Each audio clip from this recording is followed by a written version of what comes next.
la une de l'actualité, la célébration ce jour de la Journée mondiale de l'eau. Les détails à suivre.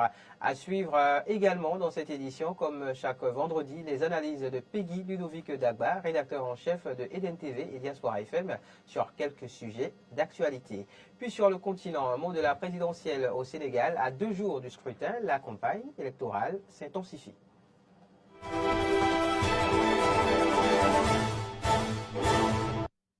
Voilà pour le sommaire, merci de nous préférer pour vous informer, bienvenue.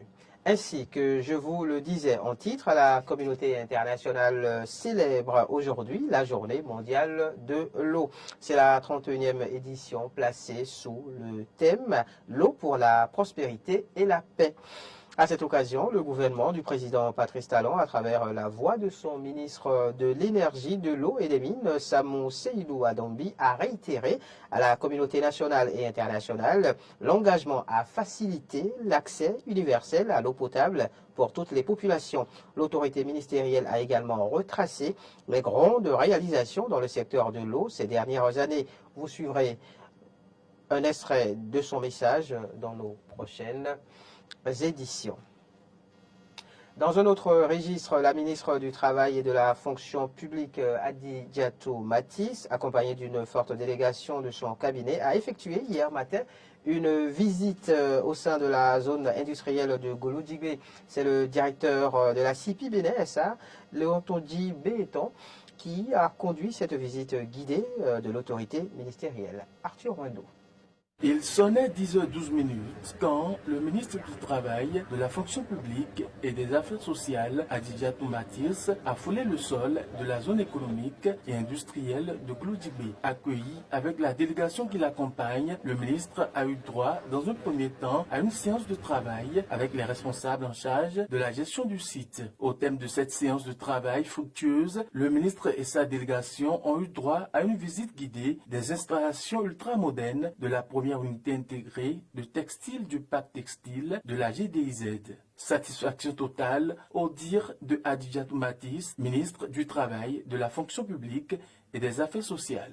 Je voudrais exprimer aux autorités à différents niveaux de la zone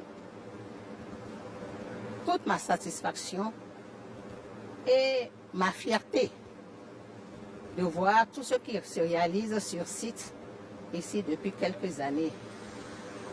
Ce que nous avons vu ce matin à la GDZ est fabuleux. On ne se croirait pas au Bénin. Et je voudrais profiter de l'occasion pour remercier le chef de l'État, le président Patrice Talon, pour sa vision de développement et sa détermination à mettre définitivement notre pays sur l'orbite du développement et de réduction du chômage des jeunes, parce que nous avons aujourd'hui plus de 10 000 jeunes qui travaillent dans la zone. Le ministre a également remercié l'administration de la CIPI Bénin, ayant à sa tête Létondi Béton, et encouragé les jeunes qui travaillent au sein de la zone, puis elle a invité les investisseurs à venir vite s'installer. Je voudrais remercier l'administration de la CIPI en général et son DG en particulier, pour la bonne organisation de la visite. Franchement, c'est une fierté pour notre pays.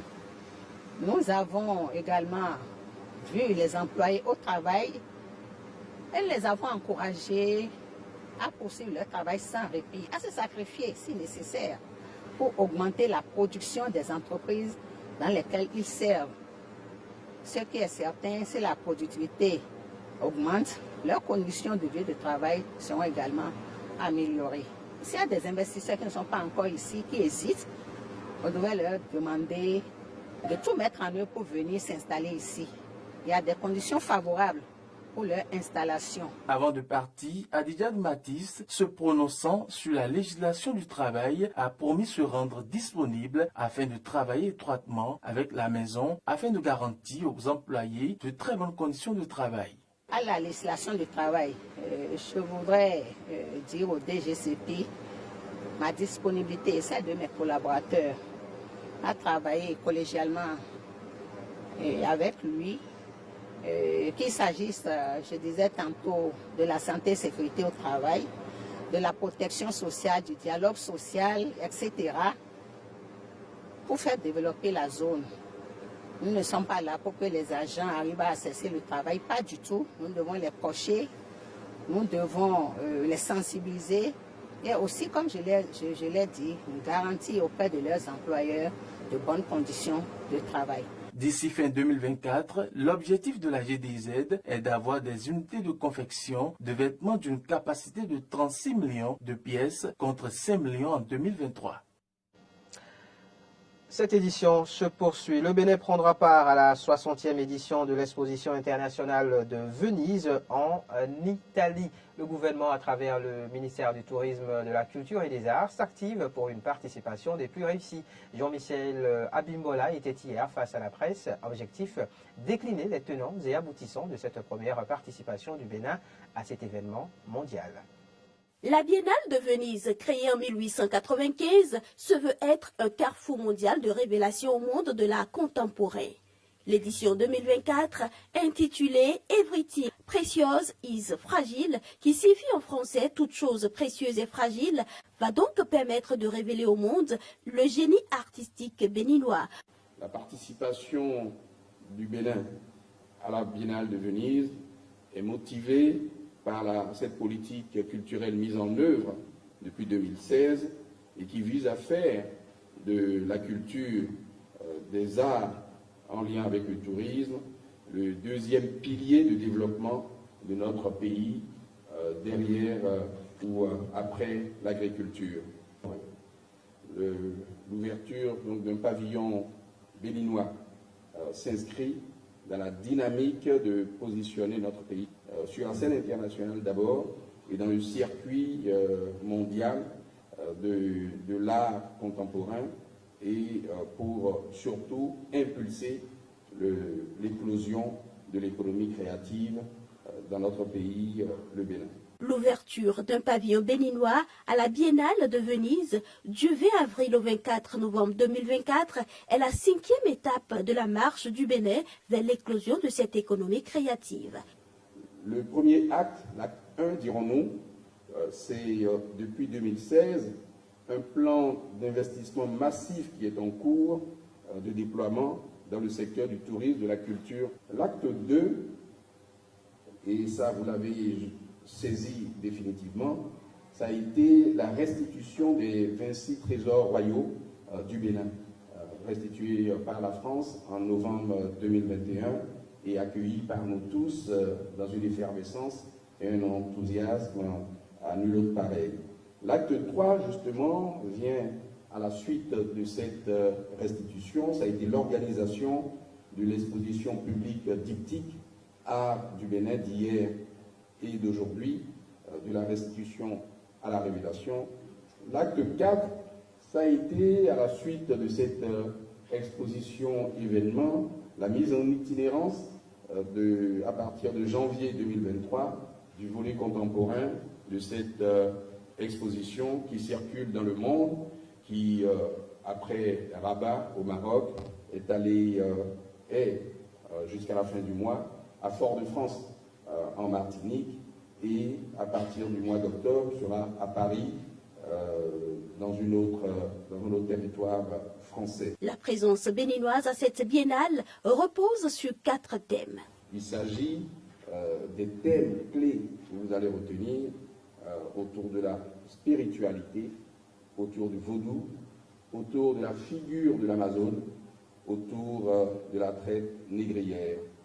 À travers cette exposition à laquelle participent une 50aine de pays, le Bénin mettra en lumière ses créateurs que sont Moufili Bello, Chloé Kenom, Ishola Akpo, portés par Romuald Hazoumé. Sit-in au ministère de l'enseignement secondaire, technique et de la formation professionnelle mercredi dernier. C'est une initiative de la Fédération des syndicats de l'éducation nationale, FESEN, affiliée à la centrale syndicale des travailleurs du Bénin, CSTB. Objectif, boycotter le processus électoral en cours dans le secteur de l'éducation. Les détails avec Clémence Tonnecoin. Les élections professionnelles dans le secteur de l'éducation, annoncées après le mouvement de débrayage observé par les enseignants le 26 février dernier, sont inopportunes selon la Fédération des syndicats de l'éducation nationale, FESEN. C'est donc pour se faire entendre que les membres de la fédération ont organisé ce mercredi après-midi un sit-in devant les locaux de leur ministère de tutelle. Ils estiment que la satisfaction de leurs différentes revendications est prioritaire aux élections professionnelles. Il apparaît clairement que le gouvernement n'est pas dans la posture de donner satisfaction aux exigences des enseignants et du personnel administratif des écoles, lycées et collèges. Nous n'allons plus nous accepter de nous engluer dans une cape sans la satisfaction des revendications urgentes. La FESEN-CSTB n'est pas contre l'organisation des élections professionnelles. Pour désigner les représentants des enseignants et du personnel administratif dans les différentes capes et d'autres structures paritaires. Mais ce qui importe, c'est de régler d'abord en urgence les problèmes qui se posent à nous. C'est pourquoi la FESEN-CSTB exige le report sine die des élections pour la satisfaction des revendications qui figurent sur la plateforme revendicative de la FESEN-CSTB en date du 2 février 2024. Prenant acte de la décision du Conseil extraordinaire des ministres du lundi 18 mars, qui a apporté quelques améliorations aux conditions de vie et de travail des aspirants au métier d'enseignant AME, ils exigent leur reversement en agent contractuel de l'État. Leur revendication principale reste et demeure leur reversement sans condition en ACDPE. Naturellement, s'ils deviennent contractuels de l'État, ils bénéficieront de toutes les mesures annoncées par le gouvernement et des conditions dont bénéficient les autres agents de l'État. La FESEN-CSTB exige le paiement des rappels des mois non perçus par les AME depuis le début et le paiement des rappels de la période de radiation aux 175 AME réintégrés. Les manifestants ont bénéficié du soutien du secrétaire général de la CSTB qui les encourage à ne pas se taire. Kassa Mampo. Ça fait longtemps que nous disons au gouvernement, regardez les conditions de l'école. Reverser les AME, on dit non. Non, il n'y a pas de moyens, il n'y a pas ci, il n'y a pas ça. Est-ce qu'on va se taire?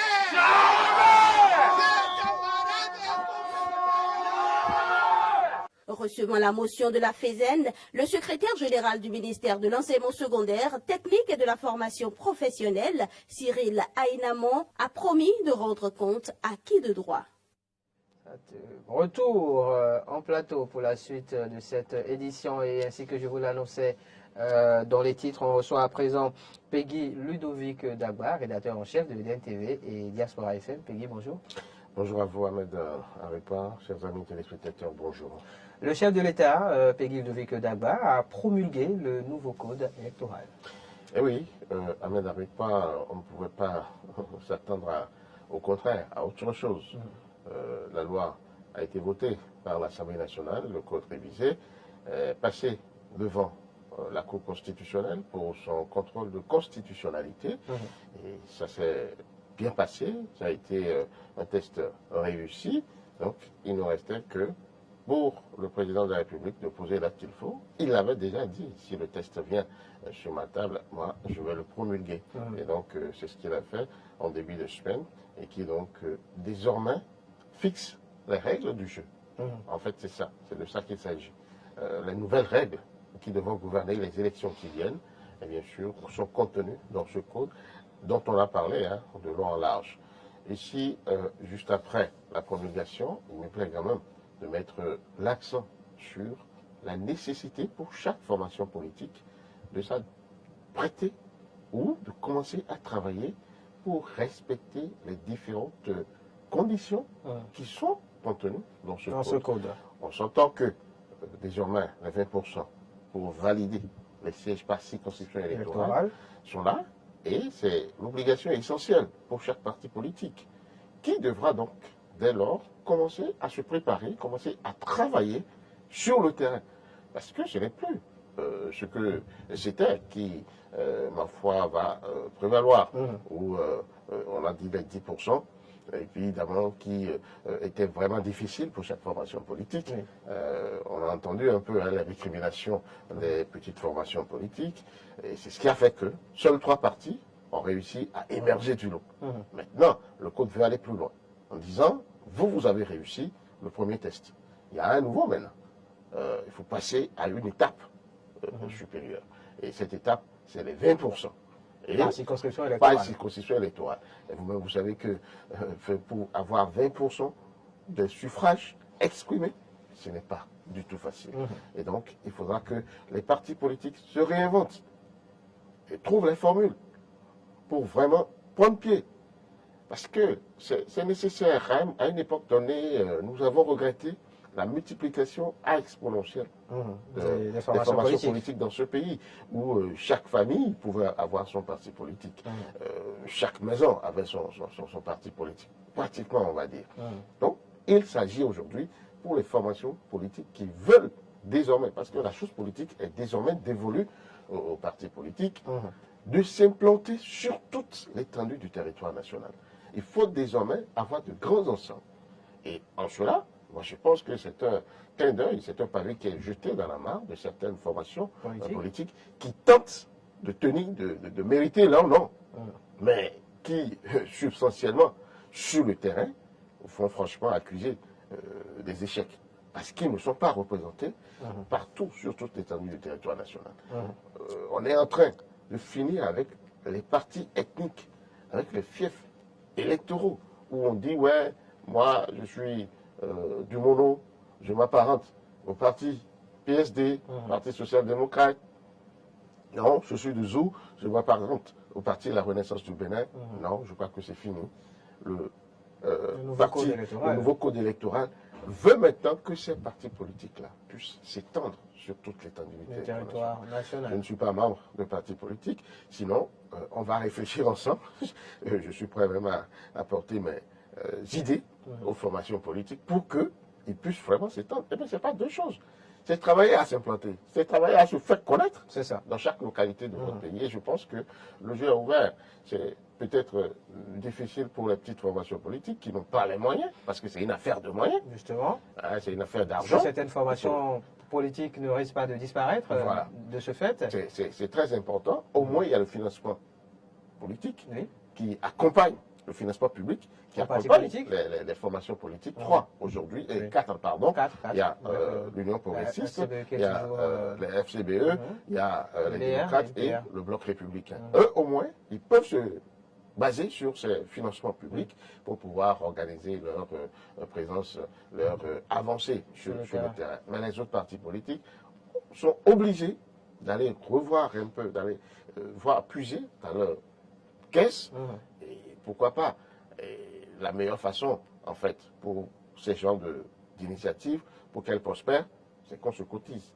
Il faudra que la cotisation revienne chaque membre, justement, des partis politiques. Et plus, en fait, c'est carrément le militantisme à la base, la réappropriation de... C'est à cela qu'invite ce nouveau code électoral. Voilà, c'est à cela qu'incite le nouveau code électoral. Merci à vous, Peggy Ludovic Dagba. On va finir maintenant par un petit mot sur un autre fait d'actualité, une autre grande décision prise par le chef de l'État en conseil extraordinaire des ministres en début de semaine également.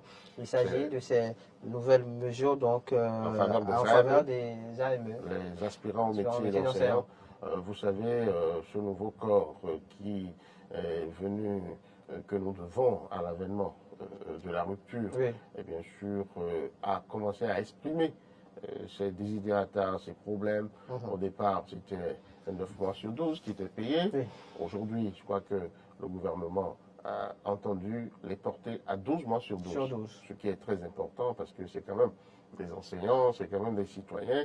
On ne peut pas comprendre qu'ils travaillent toute l'année, même si on sait que l'année scolaire c'est 9 mois, que les 3 autres mois, ils ne puissent pas... Mais leurs pairs, donc ACDPE et FE, sont payés 12 mois sur 12. 12 mois sur 12, donc je crois qu'on peut saluer cette mesure-là.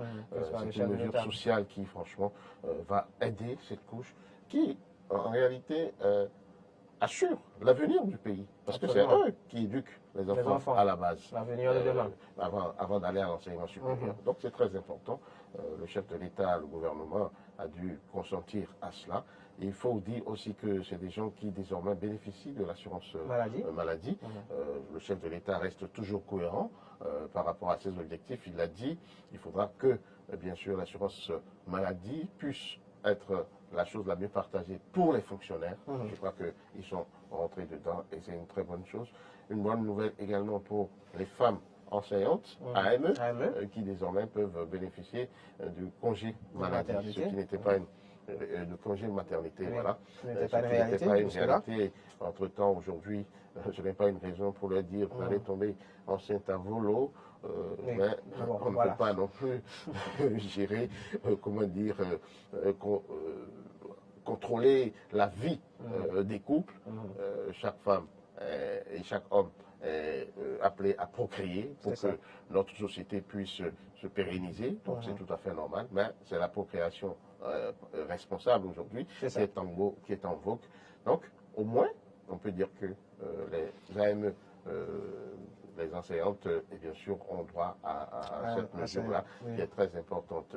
Donc, c'est une batterie, en tout cas, de mesures qui rentrent un peu dans l'amélioration des conditions de vie et de travail des aspirants au métier d'enseignant. Donc, mesures forcément encourageables. Et en la matière, on a vu d'ailleurs les enseignants et quelques syndicats aussi se prononcer, s'en féliciter et souhaiter donc que, évidemment, on aille plus loin en reversant ces fameux AME. Et à cela, à cette question, le porte-parole du gouvernement, Wilfried Ngouidji, a donné les assurances dans ce sens. C'est en cours. Et les conditions sont en train d'être analysées pour voir dans quelle mesure ceci sera fait de la meilleure façon possible. Alors tout ceci est très important et très intéressant parce que, vous savez, aujourd'hui, la vie, elle est très difficile. Et quand on est parents, on a des enfants qu'on doit nourrir, c'est quand même assez, c'est pas la petite tasse le matin. C'est très difficile. Et on réfléchit par deux fois. Merci à vous, Peggy Ludovic Dagba. Je rappelle que vous êtes le rédacteur en chef de EDN TV et Diaspora FM. Et c'est là-dessus qu'on va mettre un terme à cette édition de la mi-journée. Rendez-vous à 19h avec Maury Agua, qui arrive pour la grande édition du soir. Au revoir.